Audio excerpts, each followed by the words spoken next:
Welcome to Rise and Energize, your high vibe recharge session for anytime you need a bit of practical encouragement, a mindset shift, or pep talk to boost your day.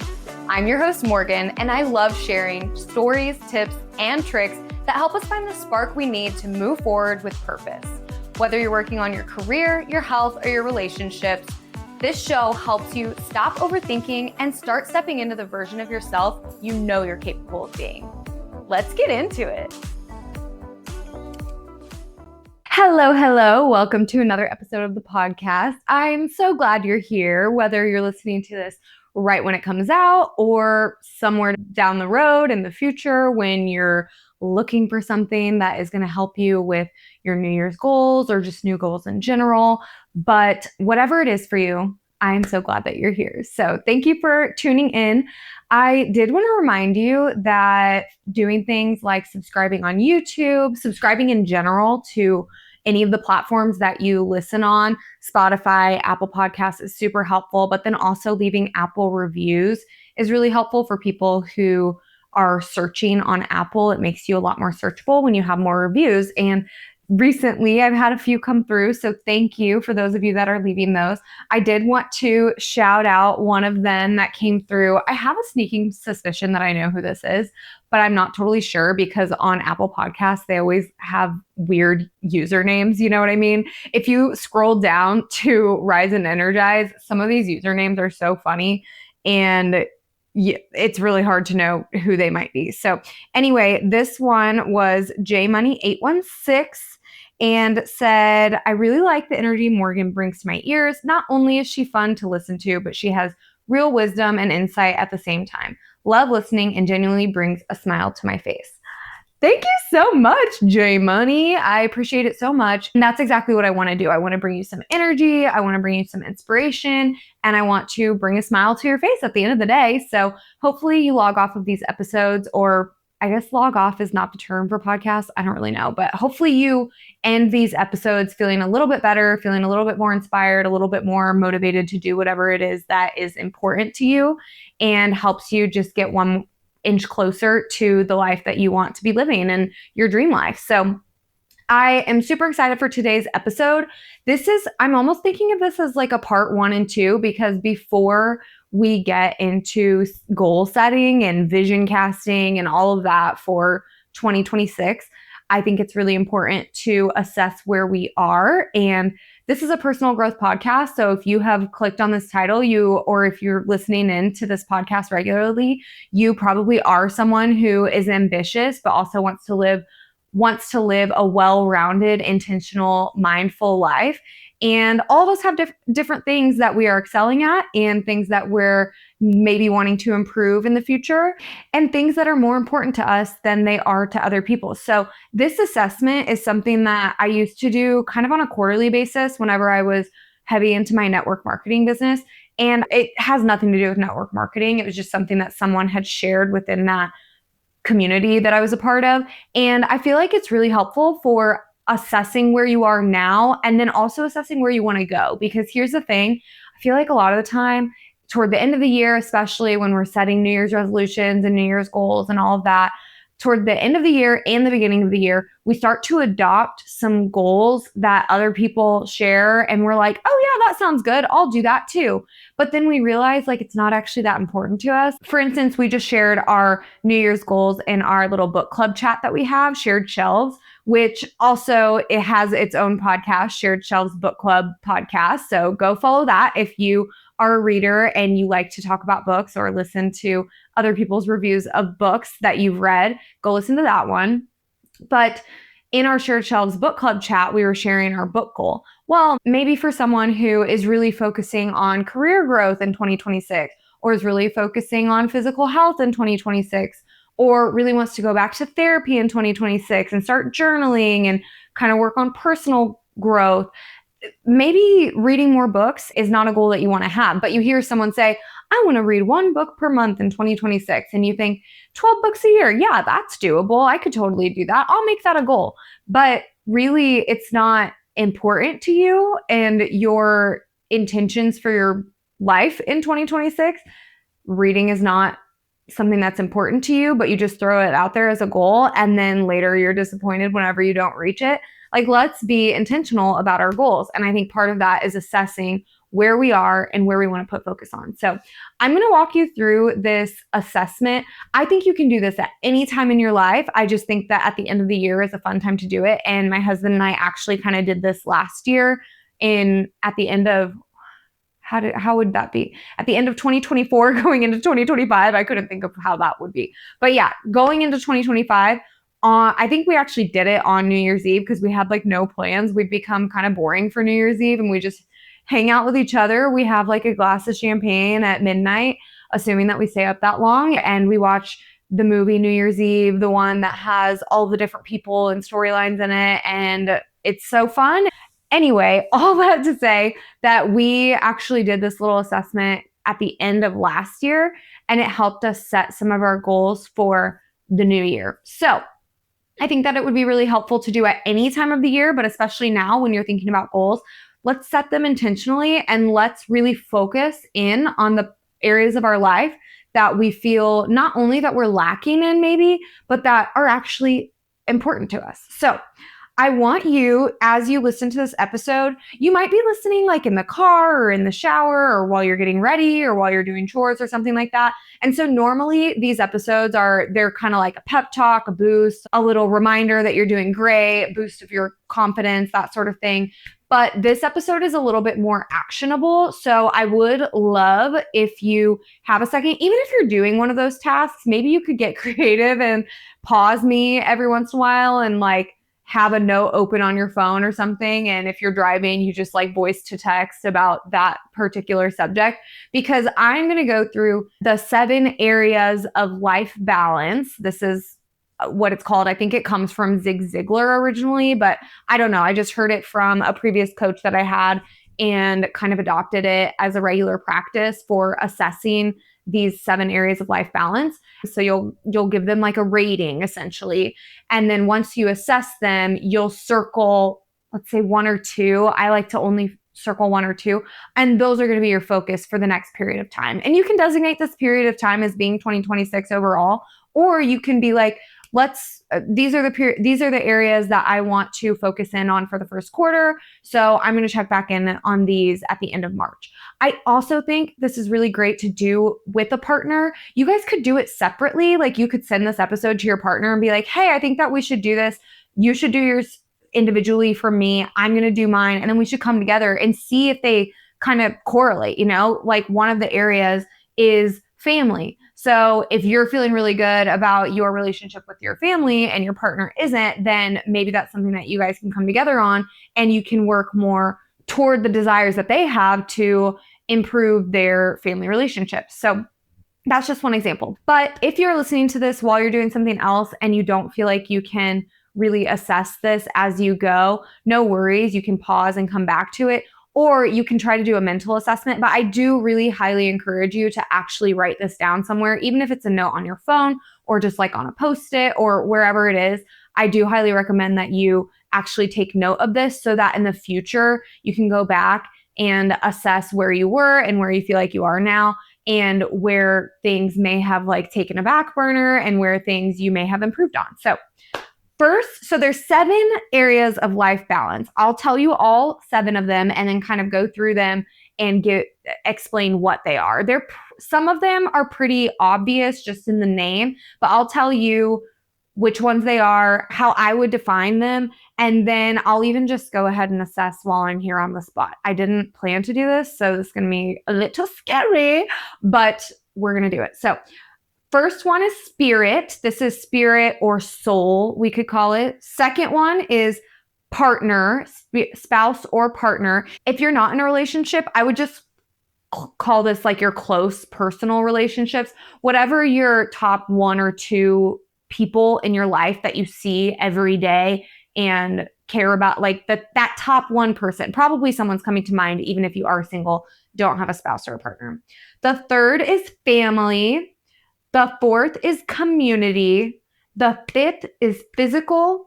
The 6th is personal. And this is also kind of like mental mind. And the seventh is business or career. So I'm going to start with spirit. So spirit or soul, this is whatever connection you have to something greater. And this really could just be, I was reading something that I loved how it described this, but it was kind of like, you can ask yourself if you are doing well with your soul or with your spirit. If you ask yourself, am I at peace with myself? And if that feels really rocky or really like, no, absolutely not, then there's probably some shifting that needs to happen there. So this could apply to if you practice some kind of organized religion, or you believe in God, or you believe in, your connection with the universe or something like that. Maybe you have a meditation or a prayer practice and you want to assess how you've been doing with that. This is that category for that. So for me, for soul or spirit, I actually would say this is pretty low. So I feel a little embarrassed that I started with this one. But that question, am I at peace with myself? I have really been struggling in some other areas of life, and I'll get to those later, I'm sure. But that has made my spirit be a little bit dimmed. Like my light has been a little bit dimmed, I guess. Maybe you could think of this as your light that you're shining out into the world or something. But I feel like my soul is just, I'm just struggling a little bit in that area. So I like to rate these from 1 to 10. So I'm going to actually give that one, I'm going to give it a pretty low score for me. Like a low score is like 3 or 4. So I'm going to give it a 3, I think. Well, I think I'm going to give it a 4 just because I think that there are some other ones that are lower. But I like to rate on a scale of 1 to 10. If you're a Goodreads person or a 5 stars person or something like that, you can do scale of 1 to 5. Give it stars, give it emojis. I don't care, but I would rate it there. So spirit is your tie to God, the universe. Really, are you at peace with who you are as a being? How is your practice going with getting connected and feeling aligned with who you are and your belonging in the world? The second one is spouse or partner, or like I said, you could apply this to whoever the closest relationship is in your life. I personally would rate this pretty high. I think that my husband, Jared, and I, we have been together. We've been together 14 years, but we've been married 9. And I think we're in a pretty good season of understanding each other and doing well together. I probably would give this a 10 if I didn't feel like that was crazy. I'll give it a 9. But when you assess this on all levels. So are you feeling intimately connected with them? Are you feeling physically connected with them? Do you feel like you guys are able to have hard conversations? Do you feel like they're a safe space? Do you feel like you are on the same page when it comes to your life as a partner or as a couple or married? Are you where you want to be milestones wise? Like if marriage is something that you want in the future, is that something that you guys have talked about? Is that something that you want to talk about? So focus on where you are now, how you feel in general. And a lot of these can just be gut feelings, right? That one's pretty self-explanatory. 3 is family, and you get to decide how you define this. So I'm at that place in my life where a lot of my friends are starting their own immediate families. And when I think of family, I still think a lot of my growing up immediate family, more so than like just me and Jared and my dog Eddard, which I guess would technically be my immediate family now. But when I think of family, I think a lot more of my parents, my siblings, children / child, there's only one, and then my relationship with Jared as well, of course. And so you get to define that. So when you think of family, if you think of your immediate family, you can do that. Or if you think of your extended family or your relationship with your parents or something like that, it's however you define it.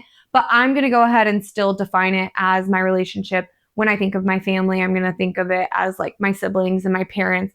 And then I'll also include the extended family in that too. But this is another one where I feel really positive. I feel like my relationship with my family is pretty good. I am very, very close with my siblings. If you used to listen to this podcast when it was still Fill Your Cups podcast, I actually hosted it with my sister before she had her first daughter. And even today, I had my other sister over for brunch. I see them all regularly, at least once a week, pretty much. And so I feel pretty good on family. And then I would also say that on my in-law side, we have a pretty good relationship with my in-laws. I would say that we see my brother-in-law weekly, but my mother-in-law, I would say that we see at least once a month, and same with my parents. So I think that we're doing pretty good on family. I'm going to go ahead and give that one I'm going to give it an 8.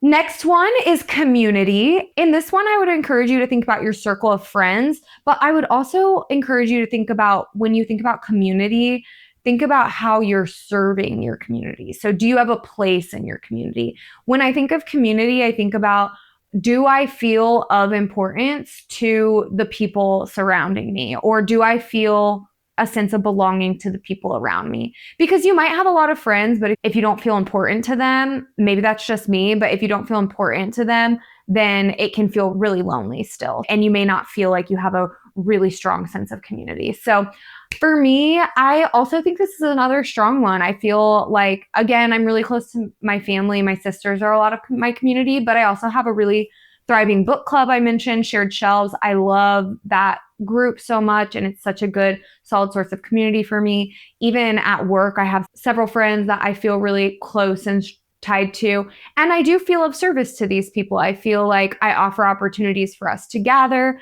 I feel like I want to do things for them. I want to step up and host baby showers for them, or bring a dish to their party, or I want to get them gifts, or take care of their kids for them, or whatever it is for them. So I feel like in community, I feel pretty strong. I would give this one an 8 as well. And I would encourage you, when you think of this, specifically think about how you feel as a part of your community. The 5th one is physical. This one's pretty obvious as well. So this is specifically how you feel in your body. So do you feel healthy? Do you feel strong? Do you feel aligned with your body?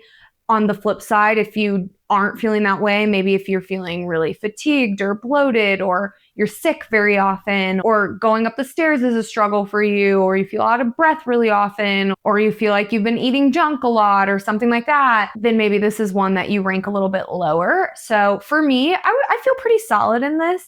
I would say that the biggest thing that I'm working on when it comes to physical is my relationship with alcohol. I think I'm doing pretty good on that. I pretty much only drink on the weekends, and I have like a couple of drinks whenever I do, but especially around the holidays, which is when I'm recording this in real time, it can be easy to indulge in a lot of like treats and things like that. But I find myself more so indulging in like wine or pina coladas, or I only say pina coladas because Jared's family is so cool, I think, but they have pina coladas at all of their family holiday gatherings. It could be like Easter or Thanksgiving or Christmas, but it's pina coladas all the way.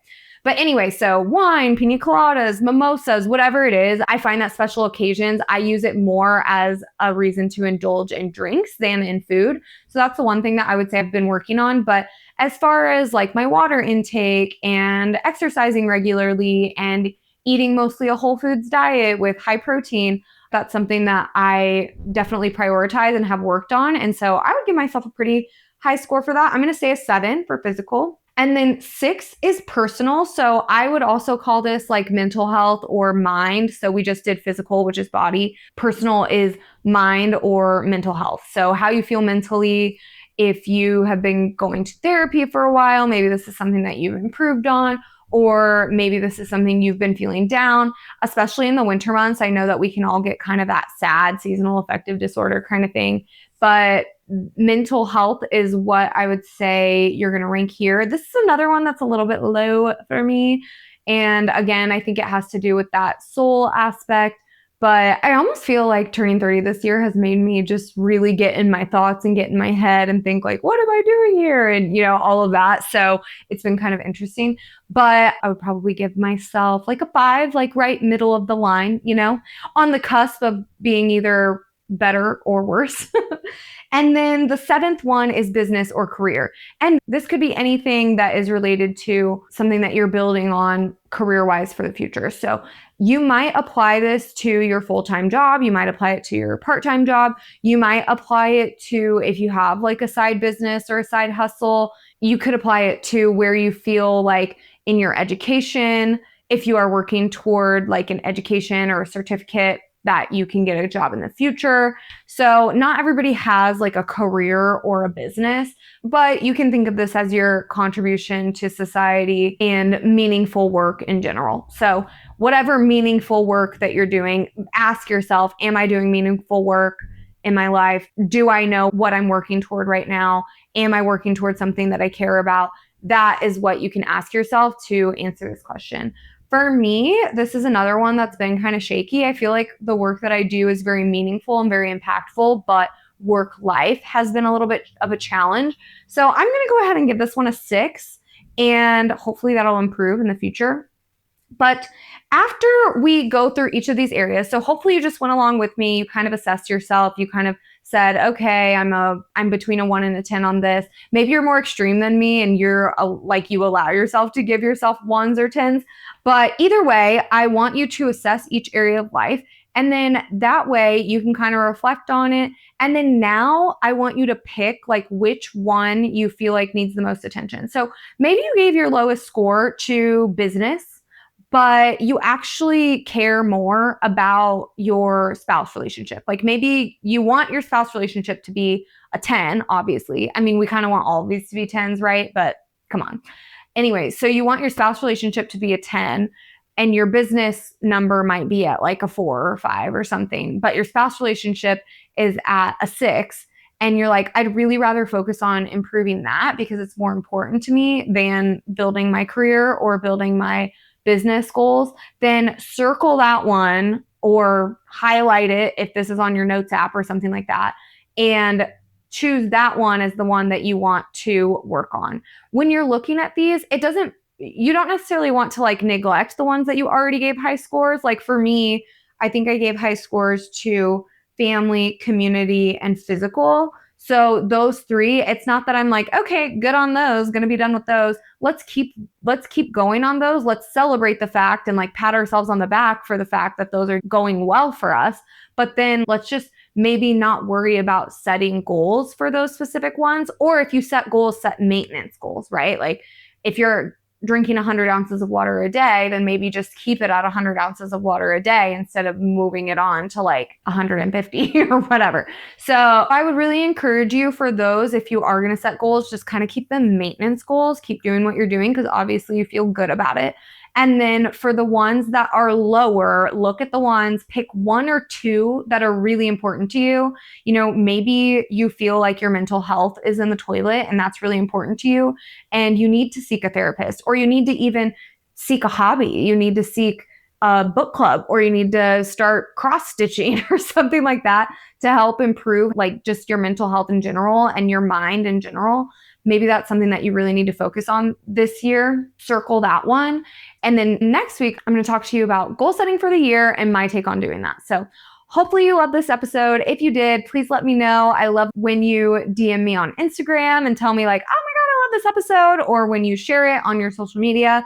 I really, really appreciate that. And of course, I always appreciate your reviews. So thank you for leaving those, and love you. Thank you so much for listening. If you love this episode, it would mean so much to me if you would share it with a friend that could benefit from it, like right now, or on social media and tag me so I can say thank you. Until next time, talk to you soon.